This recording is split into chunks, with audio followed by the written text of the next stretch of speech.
It was the last model to be released in 2024 in Scale 500, and oh boy, JC Wings came up with a massive Christmas gift when they released this EasyJet A321, and the hype was real. But now a few weeks have passed, and that should give us the opportunity to take a little bit more of an objective look at this model, to see what it can do and to figure out if it really is the answer to all our prayers.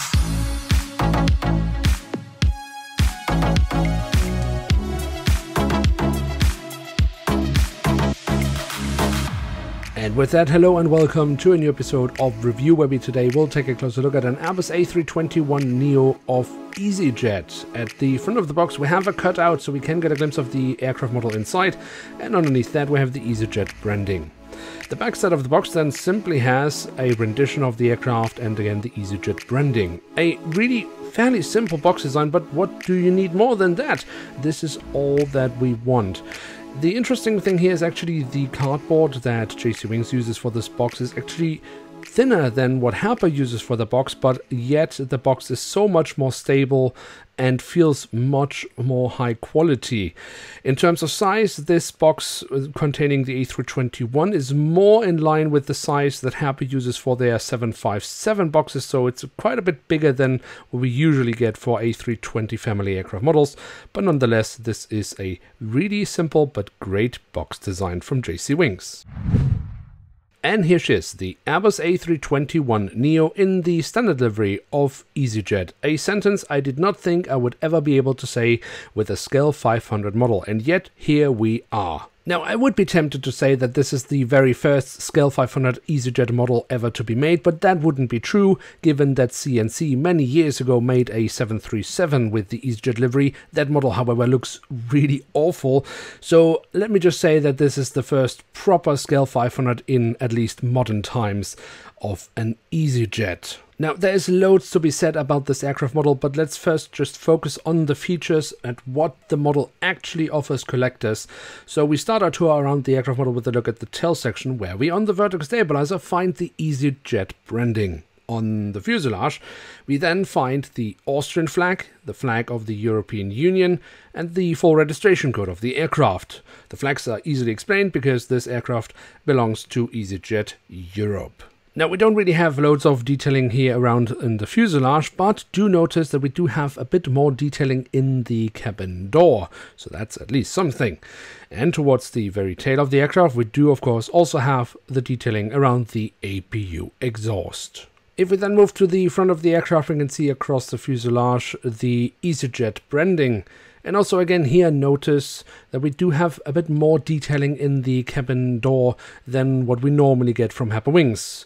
We do also have more detailing on the fuselage itself. We have loads of small markings, hatches, sensors. This is what we want to see on every Scale 500 model from Herpa Wings, from JC Wings, from any manufacturer really. But in this case, JC Wings delivers. Now, in terms of the cockpit section, the shape of the cockpit is pretty much identical to what you would get from Herpa Wings. That is no surprise because it is the exact same mold, but more on that later.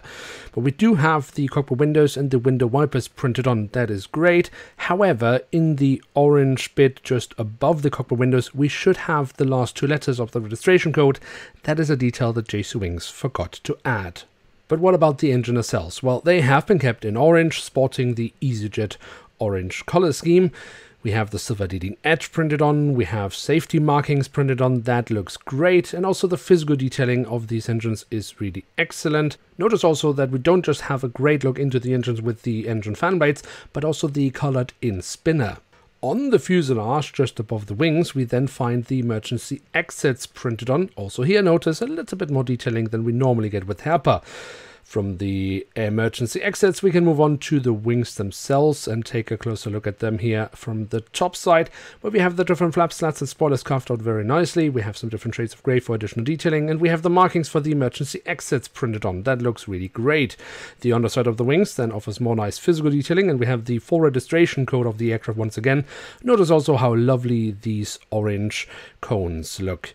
Now, the A321neo of course comes with winglets, and overall I think JC Wings has done a fairly good job with them, but unfortunately on the inner side of them we are missing the EasyJet branding that should have been printed on here. Another fact that we do need to check up on every single model is simply the angle of these winglets, because unfortunately the Chinese factory making this model is extremely inconsistent with them. In this case, I think we've got lucky, because that looks pretty much all right. Now, the landing gear, that is the standard landing gear that we also see on Herpa-Wings models of A320 family aircraft models, and that's because it comes out of the same factory.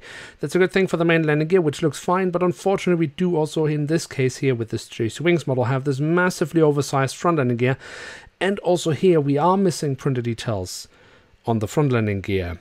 But we do find more printed details on the belly of the aircraft. That's, of course, a benefit. In fact, we found way more printed details here than we would ever get with Herpa-Wings.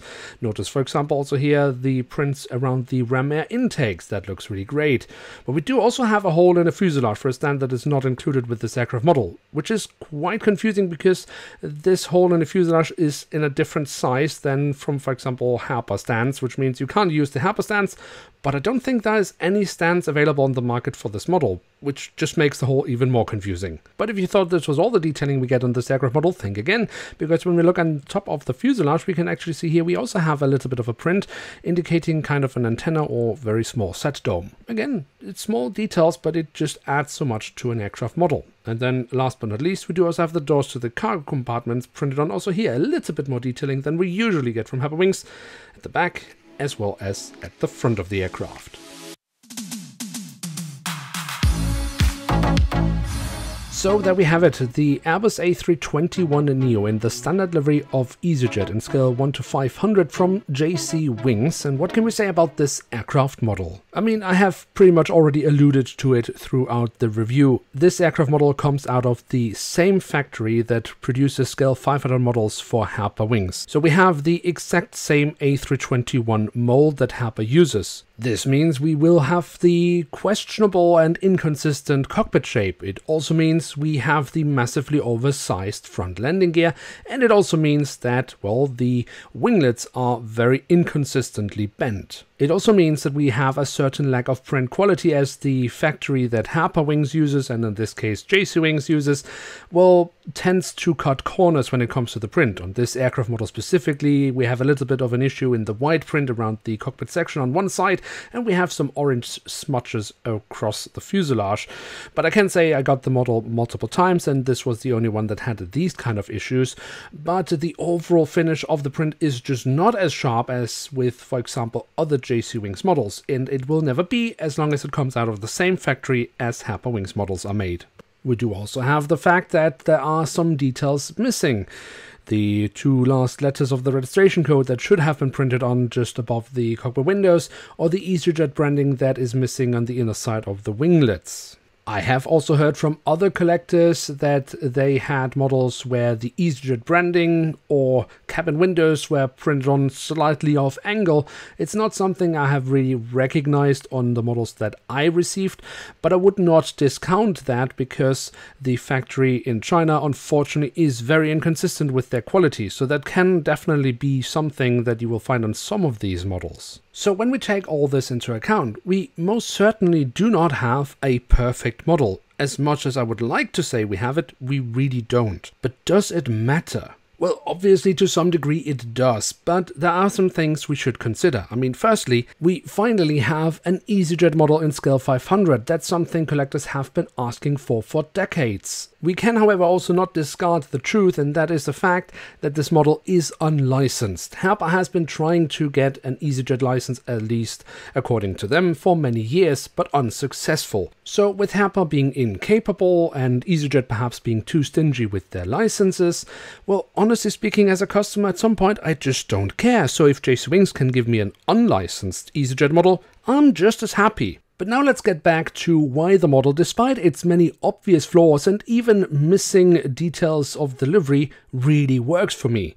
And that is of course because despite all these faults, there are so many more printed details on this aircraft model than we would ever get from Herpa-Wings nowadays. And the model basically retails at $29.75, plus VAT. That will, of course, vary depending on what country you're buying this model from, but it means that you will basically pay somewhere between 30 to 35 euros for this aircraft model, which is way less than what we are paying for Herpa models nowadays.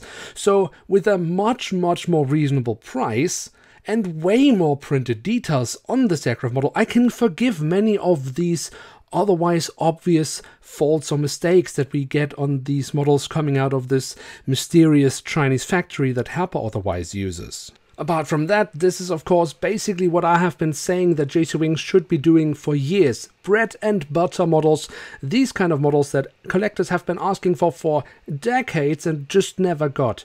If JC Wings were to make more models like this, they would sell so many Scale 500 models, they could simply take over the market. Unfortunately, it looks like for now this is a one-off. That's at least the messages I have received from the Scale Model Store, which of course in some way or form has been involved in this production as they were the exclusive seller of this aircraft model.